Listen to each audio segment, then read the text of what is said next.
Dear student, welcome to my YouTube channel English mania. English mania channel पर आप सभी का स्वागत है। आज हम क्लास 12 की पोइट्री है माई इवेंट, बहुत अच्छी पोइट्री है, इसको पढ़ेंगे।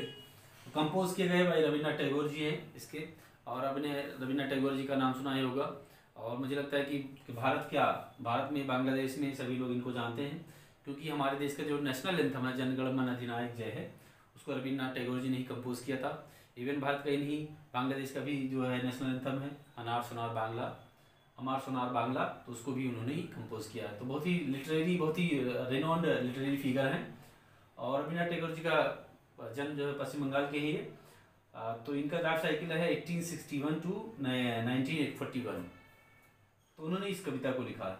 और ये आपको एक इम्पॉर्टेंट बात बताते हैं कि आप जानते होंगे, अगर थोड़ा जीएस का थोड़ा भी ज्ञान होगा, तो Rabindranath Tagore was the first person to win the Nobel prize of India. He was the first Indian to win the Nobel prize. तो पहले नोबेल लॉरिएट हैं भारत के। और इनको जो है लिटरेचर के लिए मिला था, और उनकी लिटरेचर की जो बुक है वो है आपका क्या है, गीतांजलि है। गीतांजलि के लिए मिला था।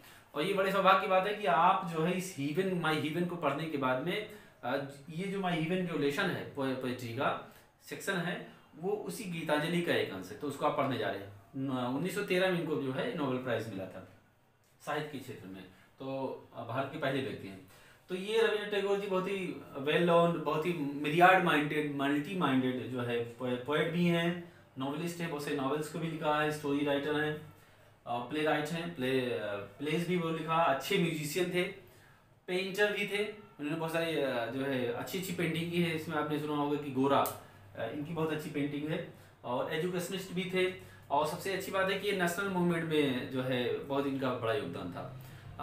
अंग्रेजों ने इनके जो है सेवा भाव से प्रभावित होकर, नेशनलिटी से प्रभावित होकर के इनको नाइटहुड की उपाधि प्रदान की थी, जिसे जब जलियांवाला बाग हत्याकांड हुआ था 1919 में, 13 अप्रैल 1919 में, तो इन्होंने जो उस नाइटहुड को जो है अपने राष्ट्रवाद की भावना से प्रेरित होकर के उसको नाइटहुड की उपाधि को वापस कर दिया था। गांधी जी ने भी उस समय केसर हिंद की उपाधि वापस की थी।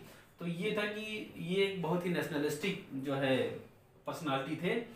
और ये जो माई हीवन है वो नेशनलिस्टिक थीम पर ही लिखा भी गया है, बहुत ही पैट्रियाटिक थीम है।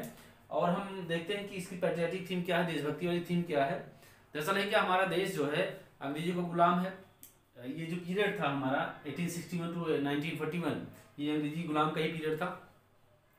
और नेशनल मूवमेंट चल रहे थे, देश आज़ाद होने के लिए संघर्ष कर रहा था। टैगोर जी का भी उसमें थोड़ा बहुत योगदान था। बहुत उन्होंने जो है बहुत सारे अपने लेखनी के द्वारा, अन्य चीज़ों के द्वारा नेशनल फीलिंग, राष्ट्रवाद की भावना को बढ़ाने का प्रयास किया। तो ये जो है, ये माई हीवन जो पोएट्री लिखी गई है वो नेशनलिस्टिक फीलिंग पर लिखी गई है, पैट्रियाटिक फीलिंग इसकी है, थीम इसकी है। और ये जानते हैं इसमें क्या बताना चाहते हैं कि ये तो पता है कि हमारा देश आज़ाद हो जाएगा, लेकिन आज़ाद होने के बाद में हमारा देश बनेगा कैसे, इस पोएट्री के माध्यम से रविन्द्रनाथ टैगोर जी ये बताना चाह रहे हैं। इसका थीम क्या है, तो हम इस थीम को चर्चा करेंगे। हमारा देश अंग्रेजों को गुलाम है हमारा, और आज़ाद होने के लिए संघर्ष कर रहा है पूरा देश। और जो टैगोर जी को ये कन्फर्म है कि देश आज़ाद हो जाएगा। तो जो आज़ादी के बाद जो टैगोर जी का जो सपना था कि हमारा देश जब आज़ाद हो तो किस तरह का हो, तो इसमें इस माई हीवन में वो कल्पना की गई कि हमारा देश आज़ाद होने के बाद में कैसा हो।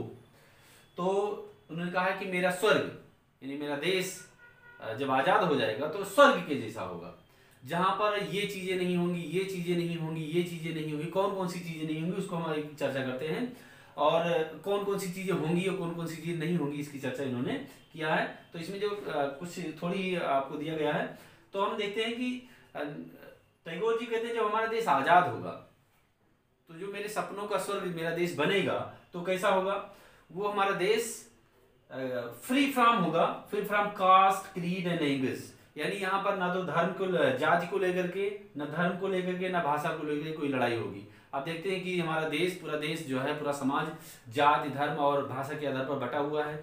आप देखेंगे कि पूर्वोत्तर में हिंदी बोलने वाले मारे जाते हैं, और महाराष्ट्र में जाते हैं भोजपुरी बोलने वाले मारे जाते हैं। यहाँ कोई आता है तो अलग अलग लैंग्वेज के आधार पर आप संघर्ष देखते हैं। तो टैगोर जी का सपना है कि हमारा जो देश आज़ाद जब बनेगा तो उसमें लैंग्वेज की कोई बाधा नहीं होगी। लैंग्वेज को लेकर के, धर्म को लेकर के, जात को लेकर कोई भी क्लेश नहीं होगा। यानी वो इस चीज को सब इस दर्द को अच्छी तरह समझते हैं कि हमारे देश के विकास में किस तरह से और उद्योग बना हुआ है। उसके बाद में फिर उसके आगे उसमें उन्होंने बताया है कि हमारा जो देश आजाद होगा, बनेगा, जो हमारा स्वर्ग होगा, जो मेरा सपनों का जो स्वर्ग है देश हमारा, वो क्या होगा, वहां पर नॉलेज जो है फ्री होगी। मतलब फ्री सबके लिए नॉलेज होगी, सबके लिए नॉलेज होगी। ऐसा नहीं कि किसी एक ही वर्ग के लिए, किसी समुदाय के लिए, किसी एक ही लिंग के लिए जो है वो शिक्षा आधारित। तो नेहरू जी, मतलब सॉरी, टैगोर जी शायद इस बात को अच्छी तरह से जानते थे कि हमारे प्राचीन काल में कुछ इस तरह से रूढ़ियां फैलाई गई और इस तरह से जो है ताना बाना बुना गया कि जो शिक्षा का सिस्टम था वो पूरा बंद हो गया। कुछ ही लोगों के लिए शिक्षा जो है अप्लाइड किया गया, जिसमें महिलाएं तो शिक्षा से पूरी तरह वंचित ही हो गई अब बाद के पीरियड में, और जात का जो निचला तबका था वो भी जात जो है शिक्षा से दूर हो गया। तो टैगोर जी सोचते हैं कि जब हमारा देश आजाद होगा तो वहां पर एजुकेशन सबके लिए होगा, नॉलेज सबके लिए होगा। नॉलेज का मतलब पढ़ाई लिखाई से नहीं मतलब है, हर प्रकार का वो नॉलेज जो व्यक्ति के व्यक्तित्व के विकास के लिए, व्यक्ति के शारीरिक विकास के लिए, मानसिक विकास के लिए जरूरी है।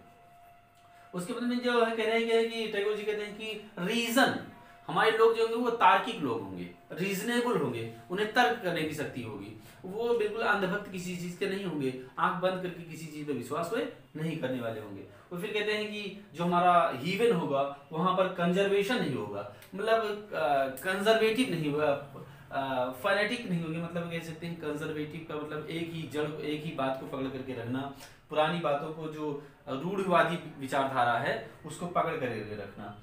तो जैसे मान लेते हैं कि अगर हम ये बात करें कि पहले क्या था कि लड़कियों को शिक्षा नहीं दी जाएगी, तो ये कंजर्वेशन है। अगर आज भी कोई ऐसा सोचता है कि लड़कियों को शिक्षा नहीं दिया जाना चाहिए तो ये कंजर्वेशन उसका है, या लड़कियों को बाहर नहीं निकलना चाहिए, ये उसका कंजर्वेशन है।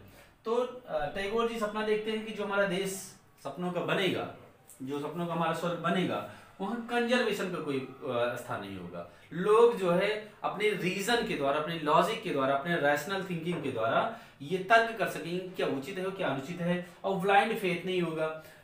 तर्क के द्वारा हम जो ब्लाइंड फेथ जो हमारे सामाजिक, आर्थिक, हमारी सोच को बाधा पहुंचाते हैं, हमारे मानवीय विकास में अवरोध खड़ा करते हैं, वह जो है सारे अंधविश्वास जो है हमारे इस स्वर्ग में नहीं होंगे। हमारा स्वर्ग जो है जाति, धर्म, भाषा से मुक्त होगा। हमारा स्वर्ग जो है सबको नॉलेज प्रोवाइड करेगा।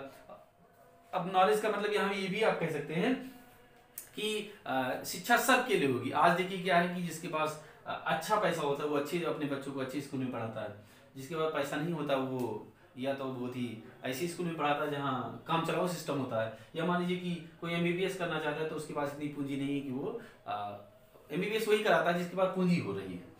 तो लेकिन टैगोर जी का जो स्वर्ग है वहां पर ये कह रहे हैं कि नॉलेज फॉर ऑल होगा, नॉलेज जो है फ्री होगा। वहां पर किसी प्रकार का नॉलेज के लिए कोई बाउंडेशन नहीं होगा, पैसे को लेकर के या किसी अन्य रूढ़िवादिता को लेकर के नॉलेज के लिए कोई बाधा नहीं खड़ी होगी। तो ये इसका थीम है कि जो सपनों का, टैगोर जी के सपनों का जो भारत है, टैगोर जी के सपनों का जो स्वर्ग है, वो इस प्रकार से उसमें ये सारी विशेषताएं